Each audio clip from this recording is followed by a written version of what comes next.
Hey guys, welcome back to my channel and my name is Bhavna Sharma and कैसे हो आप सारे। आई होप आप सभी अच्छे होंगे। और जो आज का हमारा टॉपिक है आप ऑलरेडी मेरे टाइटल से समझ चुके होंगे कि हम किस बारे में बात कर रहे हैं।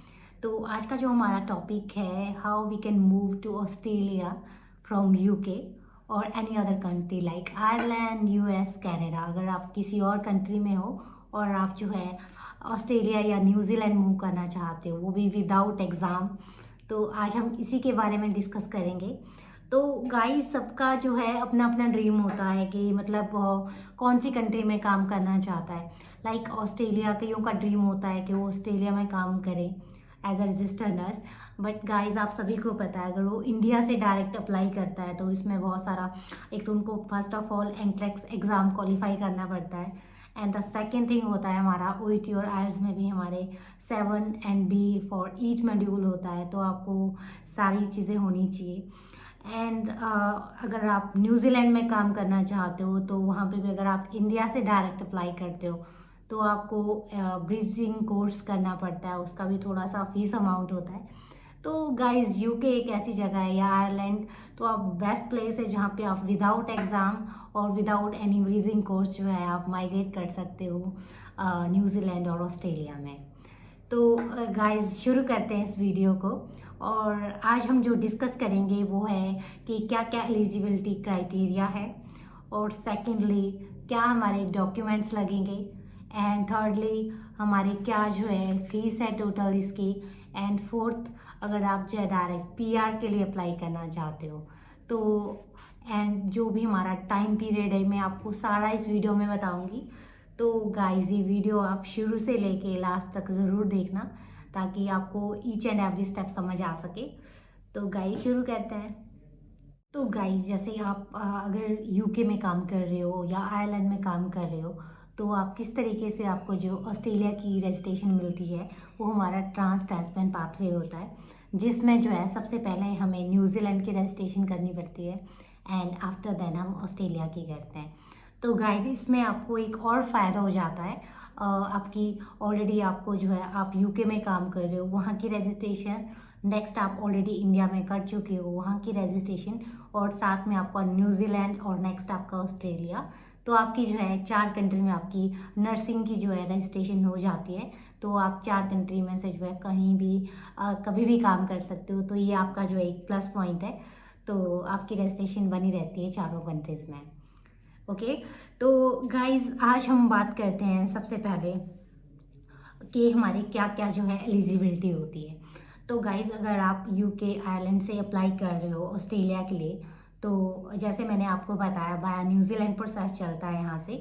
तो सबसे पहले जो आपका फर्स्ट रिक्वायरमेंट है, आप एक तो आप बीएससी होने चाहिए या एमएससी।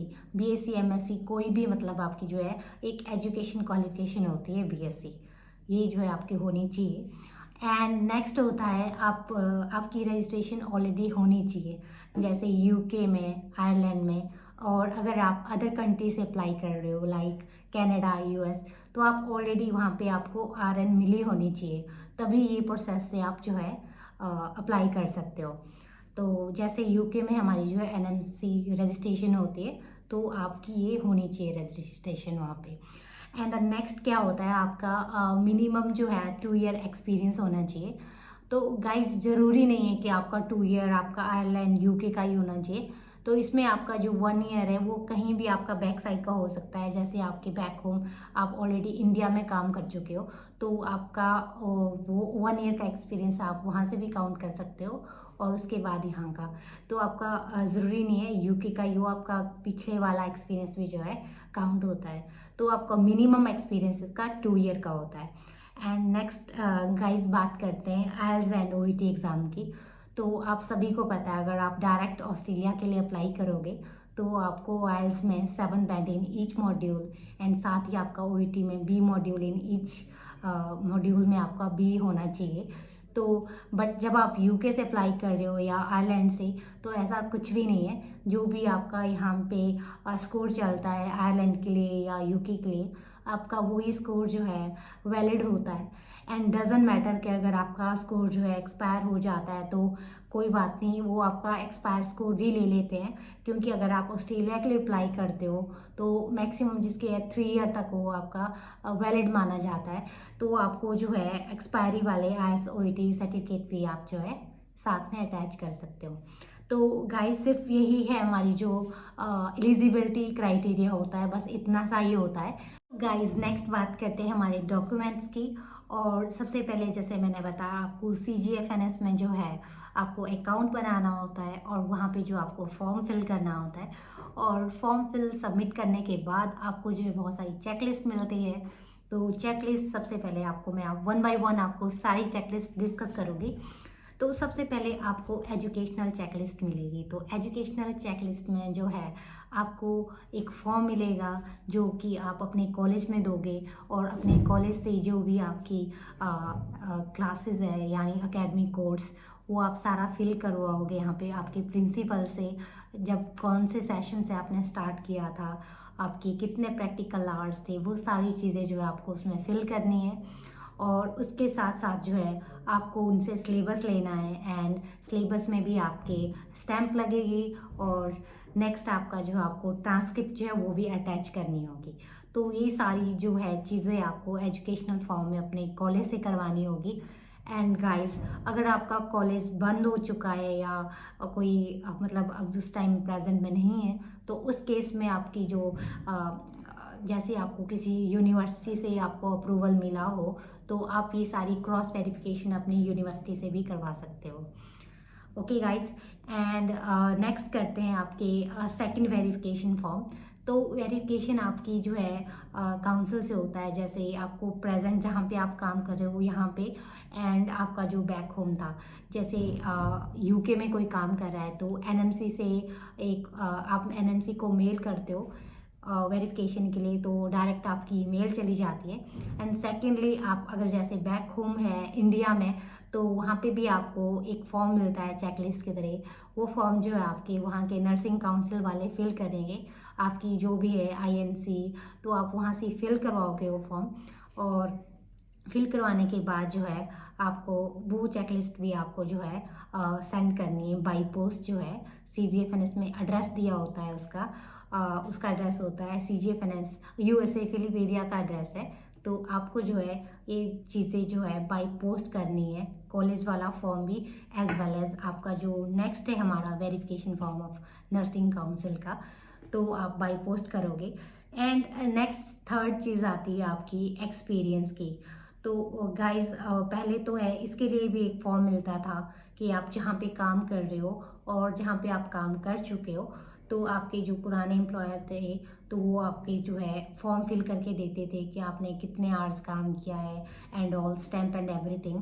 बट रिसेंटली जो है नया रूल है, तो आप इसमें जो है सेल्फ वेरिफिकेशन कर सकते हो अपने एक्सपीरियंस के रिलेटेड। तो आपको वहाँ पे आपके पुराने हॉस्पिटल से या करेंटली जो है आपको वहाँ से एक्सपीरियंस लेने की ज़रूरत नहीं है, तो आप सेल्फ वेरिफिकेशन कर सकते हो। एंड द फोर्थ चीज़ होती है हमारी notarised passport and birth certificate. और गाइस अगर कोई मैरिड है तो उसका जो है मैरिज सर्टिफिकेट, और अगर किसी ने नाम चेंज करवाया तो उसके नाम चेंजिंग का। नोटराइज में क्या होता है, कोई भी आपका लीगल तरीके से कोई सर्टिफाइड लॉयर वगैरह होता है तो उनकी जो है साइन होते हैं, और लीगली जो है वो प्रूव करते हैं आपकी पासपोर्ट एंड बर्थ सर्टिफिकेट को। एंड ये सारी चीज़ें आपको जो है सबमिट करवानी होती है। एंड गाइस साथ ही आपकी जो IELTS एंड OET की मार्कशीट होती है आपको वो भी सबमिट करवानी होती है। और जैसे मैंने आपको बताया दैट डजेंट मैटर, अगर आपके वो एक्सपायर भी हो जाते हैं टिल आप जो है उसको सबमिट करवा सकते हो। तो आप ये सारी चीज़ें आपको जमा करवानी होती है। तो ये थे गाइस हमारे सारे डॉक्यूमेंट जो आपको जो है देने होते हैं ड्यूरिंग आपके प्रोसेस के टाइम। तो गाइस अब नेक्स्ट बात करते हैं कि आपकी जो है कितनी आपकी फ़ीस वगैरह लगती है, क्योंकि गाइस सारा यही होता है कि कितना कॉस्टली है कितना नहीं है। तो अगर तो आप किसी एजेंसी से करवा रहे हो तो एजेंसी आपसे अपना जो भी उनका पर्सनल अमाउंट है वो आपसे चार्ज करेगी। बट जो आपका नॉर्मली आपका जो अमाउंट लगता है फ़ीस का, तो मैं आपको वन बाय वन बताऊंगी कि कैसे कैसे आपके प्रोसेस में जो है अमाउंट कितना फ़ीस लगेगा। तो गाइस सबसे पहले जब आप CGFNS का अकाउंट बनाते हो उस टाइम आपका जो एप्लीकेशन सबमिट होती है तो उसका आपका जो है 300 ऑस्ट्रेलियन डॉलर लगता है। तो आप ये अपने अमाउंट में जिस भी आप करेंसी में आप कन्वर्ट कर सकते हो। एंड नेक्स्ट आपका आता है न्यूजीलैंड NC असेसमेंट। सो New Zealand NC assessment means nursing council assessment. जब आपके ये सारे फॉर्म वगैरह सबमिट हो जाते हैं, जो भी मैंने आपको चेकलिस्ट वगैरह बताई, उसके बाद आपका न्यूजीलैंड नर्सिंग असेसमेंट के लिए आपके लगते हैं ऑस्ट्रेलियन डॉलर 485।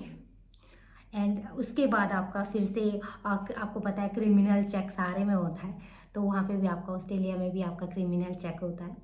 तो उसके लिए आपके लगेंगे न्यूजीलैंड में Australian 149 pound, sorry Australian dollar 149 Australian dollar. उसके बाद आता है आपका, जब ये हो जाता है उसके बाद आता है आपका New Zealand nursing council APC means annual practice certified certificate. So उसमें आपके जो चार्जेस लगते हैं ऑस्ट्रेलियन डॉलर 55 ऑस्ट्रेलियन डॉलर लगते हैं। तो ये सारी जो आपका प्रोसेस अगर जब कंप्लीट हो जाता है न्यूजीलैंड का, एंड आफ्टर देन गाइस आपका आता है ऑस्ट्रेलिया का।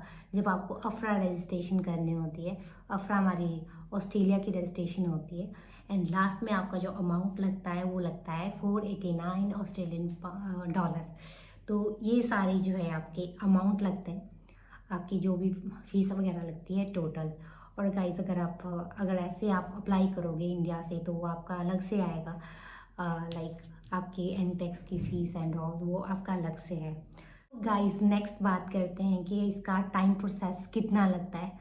तो गाइस मैक्सिमम जो है इसका टाइम 6 मंथ तक लगता है, but that's also depend upon your document कि आप कितने जल्दी जो है सबमिट करवाते हो आपका जो है, क्योंकि डॉक्यूमेंट वेरिफिकेशन वगैरह में वो काफ़ी ज़्यादा टाइम लग जाता है, और आपको पुराना कॉलेज एंड ऑल एवरीथिंग आपको वहाँ पे जाके कलेक्ट करना होता है।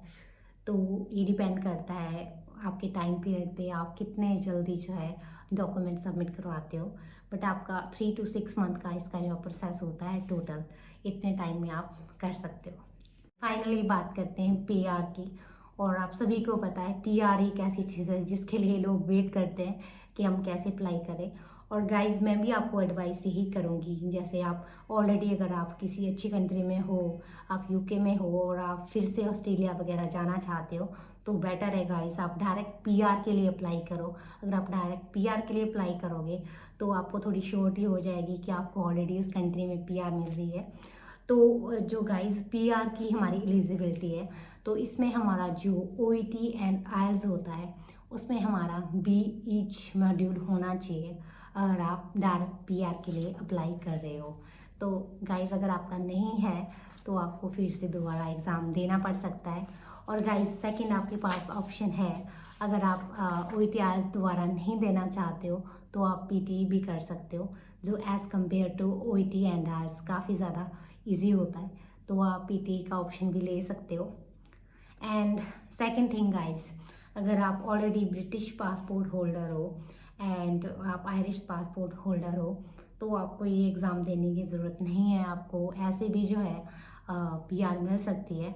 बट गाइस ऑस्ट्रेलिया का जो PR होता है वो डिपेंड करता है हमारे पॉइंट स्कोर पे, और इस कंडीशन में अगर आपके पॉइंट्स कम हो बट स्टिल आपके पास ब्रिटिश की और आयरिश की आपके पास जो है पासपोर्ट हो ऑलरेडी, अगर आपके पॉइंट्स कम पड़ रहे हो तो आपको ये एग्ज़ाम देना पड़ सकता है, क्योंकि सारा PR का सिस्टम इस पे पॉइंट्स बेस पे डिपेंड होता है।